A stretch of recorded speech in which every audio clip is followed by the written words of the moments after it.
I was gonna say like why not CNN or, but what? Who cares? White Choose Right is about a future movie or something coming out or No, okay, it's not about any movie. It's not about the movies I've made in the past. It's a confession of sorts. okay. I mean about you cheated on your wife, you No, I would plagiarized, never do that. you No. plagiarized something. It's about a movie I made that nobody is aware of, even though they've seen it. Is that Okay. intriguing? Do I have you intrigued? Well, I mean, see if I understand what you said. It's about a movie you made, no one knows you made. Is that what you said? That's right. It's a production. Like, that some I of you put like supervised. you didn't put your name on it. Like at the end, you put like a fake name, Oh no, I made it. like Alan Smithy, like that That's type of right. thing. No, I didn't. There was no name put on it Why? Why would there be no credits? What do you mean? because there are some things that you just can't put your name on. Okay. I perpetrated a huge fraud, which I am now about to detail, Okay. involving the United States government and NASA. All right. And I'm sure you've heard the rumors. The moon landing hoax. That's right. That the moon landing was fake. The moon landings all were fake. And I was the person who filmed it. You're serious and okay. I am serious. I'm dead serious. Because I only have this certain amount of time with you, and I'll talk about whatever you want. You know, this isn't some type of joke or No, it's not film a joke. within a film thing. It's not a joke. Nope. Okay. The conspiracy theorists were right on this occasion. Why? I don't know about Paul McCartney's death, but this they were right about. Okay. Why in God's name would I don't know what to ask you first. Why the hell, if you're telling the truth, why would you do it? Why are you telling me? I mean, what the? Don't you think it's important for people to know the truth? Yeah, I got. Yes, certainly. They had a massive fraud, an unparalleled fraud perpetrated against them. They should know. Okay. I mean, they're already suspicious of the government. They may as well have their suspicions confirmed okay. and justified.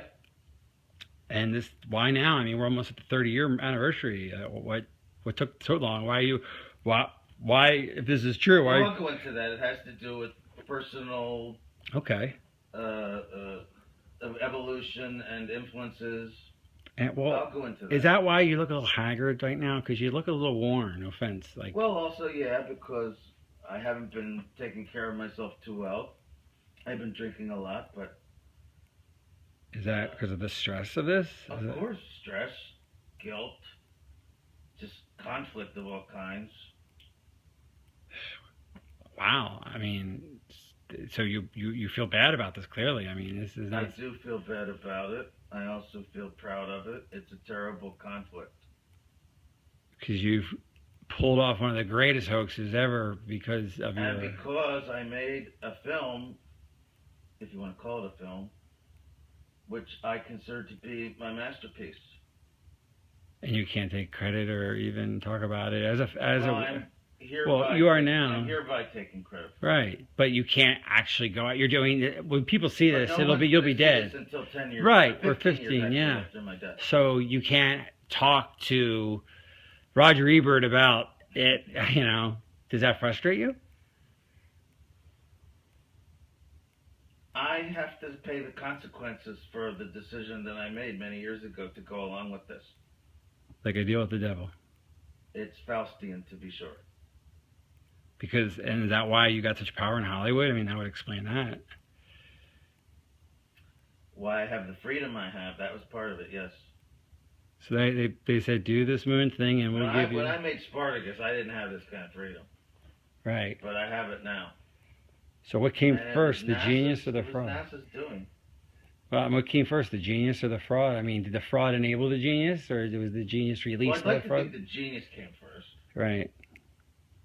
But some frauds are hard to bypass, especially if you have an ego and you're an artist and you you're presented with a challenge, the likes of which you've never seen and will probably never see again. You don't even think of the morality of it. You're just completely swept away by the flattery of it and the juices inside you, which make you want to do it as the artist you are innately. You don't think of anything else. What a conflict. I mean, gosh, I can't imagine being presented with that opportunity. On one hand, I really would want to do it, but then I'd probably say, well, I'm committing a crime and lying and... It depends, but my guess would be, no, you if you're good, you would do it. I discussed this with Levinson, Barry Levinson. Right. I discussed it with... Oh, he made Wag the Dog, right? Yeah. Yes.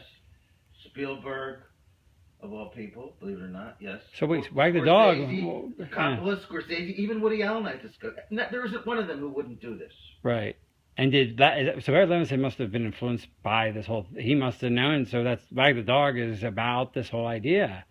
I mean, that's why... The character was named Stanley. Right. And he gets killed at the end because he demands credit.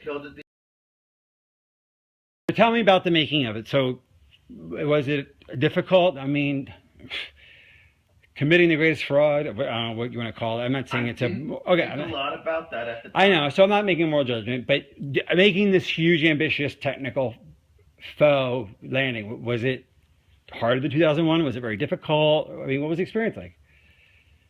Artistically, practically, emotionally, what was it like for you? Nothing was harder than 2001. So 2001 was harder than faking the moon landing? It actually was. Because you learned things on 2001 and... Yes. I mean, 2001 was very ambitious. And that's not to say that faking the moon landing was not ambitious. But, yeah, I learned things making 2001, which is why I got this gig in the first place, right? Right. Right, that makes sense. So what was the... But it was easy for me because, well, first of all, I didn't think a whole lot about the morality of it, as I said. If I had, I might have been more hesitant, more stifled in my work, but I didn't. And I could see that Neil was, actually. He was bothered by it. More than Buzz Aldrin or anyone else involved? Yes. Yeah. Okay. Yes. About because in a way, everything was going to center around him. He was the one who was supposed to come down off the ladder and announce the step for mankind and what have you. He sensed that this was going to be a life-changing experience for him, and I mean on a major scale. Actually, he was rather tortured by it the rest of his life. Really? I mean, is that why you didn't give interviews? Yes, and in fact, that actually began to affect my own perception of it, watching what happened to him. Okay, in what way? Just seeing the deterioration of him? And I mean, was he depressed or? He was depressed. He was drinking heavily, bitter, scared, just phobic, avoiding people. And that guy Bart Sibrel or somebody tried to get him to swear in a Bible. I mean, when I say he affected me, that's why there was so much time in between films for me. Between Full Metal Jacket and between The Shining and Full Metal Jacket was about 6 years. Between Full Metal Jacket and Eyes Wide Shut is 13 years. Yeah. And a lot of that time was spent just emotionally processing? Yes. It became very conflicting for me. I was proud of my work, but at the same time, and this was a lot because of Neil's influence. Not consciously. He didn't do this to me consciously. But I spent a lot of time with him, and each time I did, I became more and more bothered, troubled by my own participation in this. Okay. Well, what would he say? I mean, did he explain the source of his depression? He was on the verge of tears. He did not cry. I won't say he cried, but he was on the verge of tears so many times because of what he did. I mean, what he participated in. It's almost as if he thought up the idea, you know? Right. He felt that guilt. He was almost used, really. Okay. But he's the one who felt the guilt. I'm sure NASA did not feel that much guilt. And, I mean, why did he go up? I wonder why. Because they promised him a seat in 3 years when they figured it out. They kept lying about it being possible. So why do you think he did it? Why did Armstrong do it in the first place? He thought, they kept saying, we'll be ready in 3 years and you'll go then. Just lie now and we'll go in 3 years. The funding will keep going and we'll figure this out and you'll go. Oh, actually go. Right, okay, yeah. And okay. they were lying, you know, Yeah. and they figured it out. And he got really, you know, so cynical. Got it? Okay. So why did Armstrong go? I mean, he was such a moral, principled man. Why would he go on a fake moon mission? I don't believe that. Well, they strung him along because they led him to believe, oh, don't worry, we're going to have the money in a few years and we'll actually go and then you will go. They'll have. Of course, You mean they'll have the technology in a few years? Yes. Okay. They will have enough. They will. Yes, they will be able to actually perform the miracle of going to the moon. And yes, he would be in the saddle. So in other words, okay, let's make this clear. Kennedy set a deadline, psychological deadline of the 60s. They knew they couldn't beat it. Right.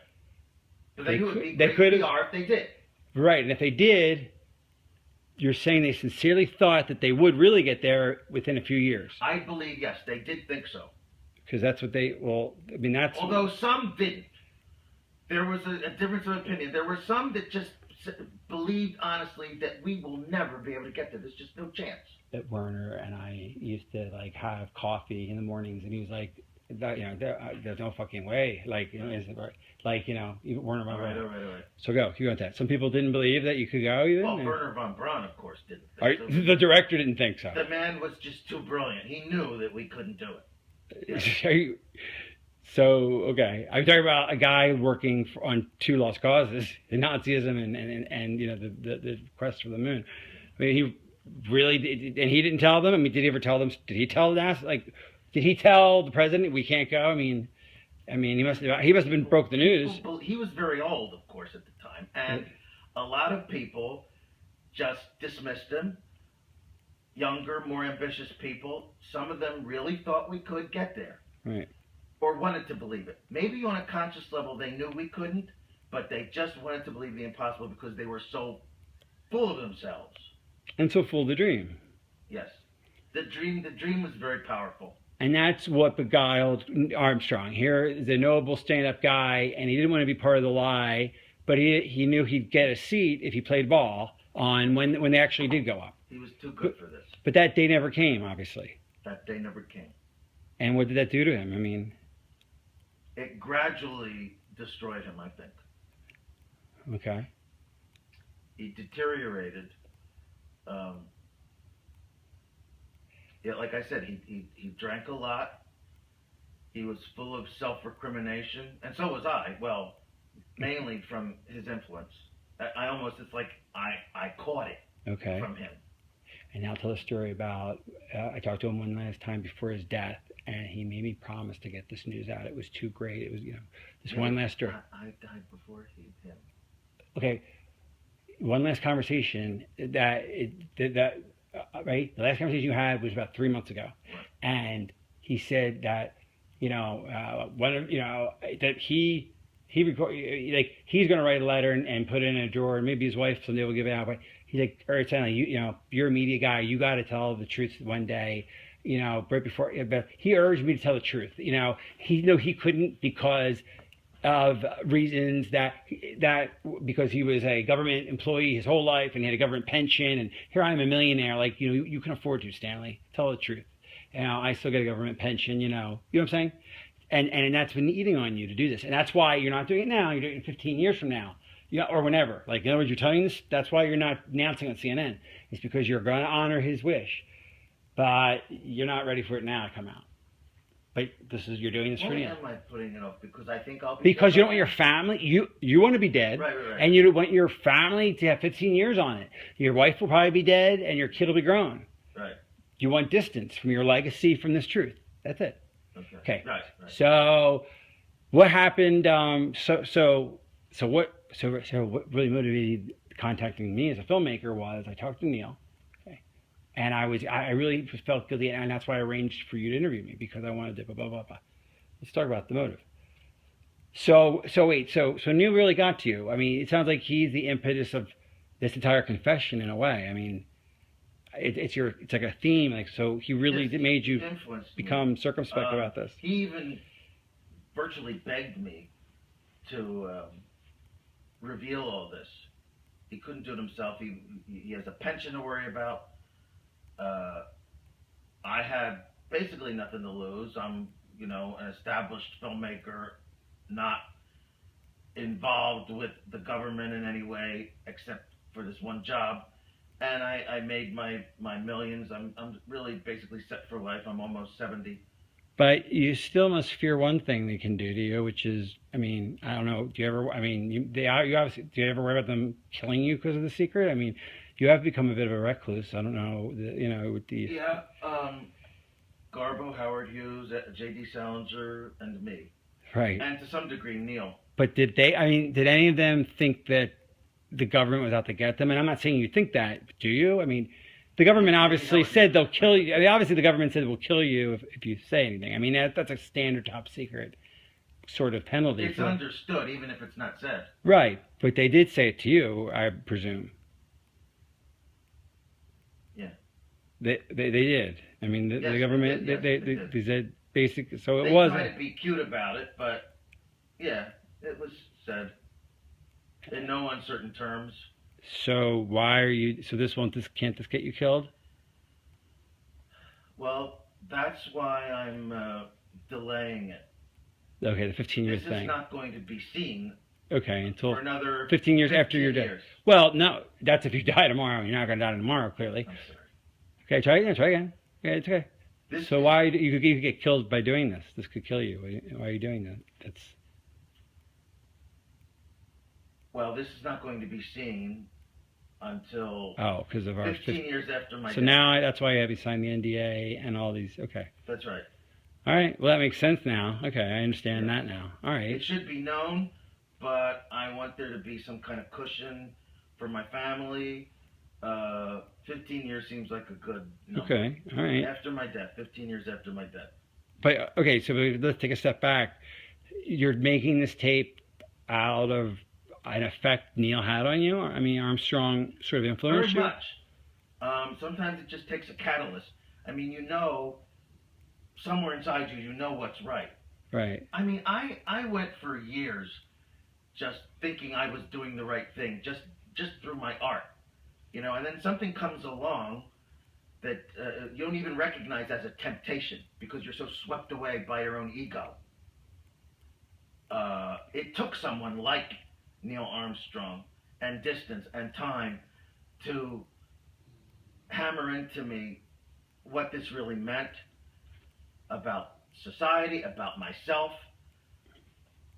about the human condition even, which is what I'm about. So you must feel very proud and very guilty and proud of this thing. I mean, yes, conflicted. I mean, I still think maybe it's a terrible thing to say, maybe not, but I look at that or even think of it, I just remember it, and I think this was my fucking masterpiece. Yeah. I still think so. Right. I mean, it's the greatest. Despite its flaws, it's my goddamn masterpiece. It's better than 2001. It's better than Paths of Glory or Clockwork Orange or Barry Lyndon or Dr. Strangelove. All of which I love, but and you're included now. That's the moon landing itself, and what a triumphal story that is. Were you involved in any of the other missions at all, or is that just the one? I mean, would they just take your thing, or was it a one-off, or did you do them all? I mean, you just did 11 and 13. They brought you back after 12 failed. Okay, just to do 13. That's it. And Neil helped you with that. So was it just a one-off? I mean, you just did you do them all? Well, I did 11 and 13 as well. You did 13, okay. Not 12. Why is 13 a failure then? Why did you? Well, they brought me back. And why? But why did you make it? 12 failed. 12 failed how? What do you mean? How did 12 fail? You told me 12 failed. How did it? I'm asking you in character. How did 12 fail? Tim, can we stop? Nobody watched it. No one cared. Oh, okay, yeah. Okay. I'm sorry. Okay, so you did 11 and 13, but why 13? Why'd you make 13 and do like a failure? Why did you? Because 12 was a disaster. I What mean, do you mean? nobody cared Why? anymore. Did 72. By oh, then, it was old hat almost. People just didn't care, and that's why they had to play golf up there. okay, so I mean, as if golf was the was watchable. okay, I mean, okay, if they'd had a horse race, that would have been watchable. that's true. But a golf match, I mean, a golf game on the moon, Right. Okay, so they weren't getting the ratings. That wasn't my idea. Okay. I will not take credit for that. Okay, so it was really a ratings issue. That if they 12 didn't pull the ratings that 11 did, and so why did you come up with 13 storyline? Like, how'd that happen? Like, the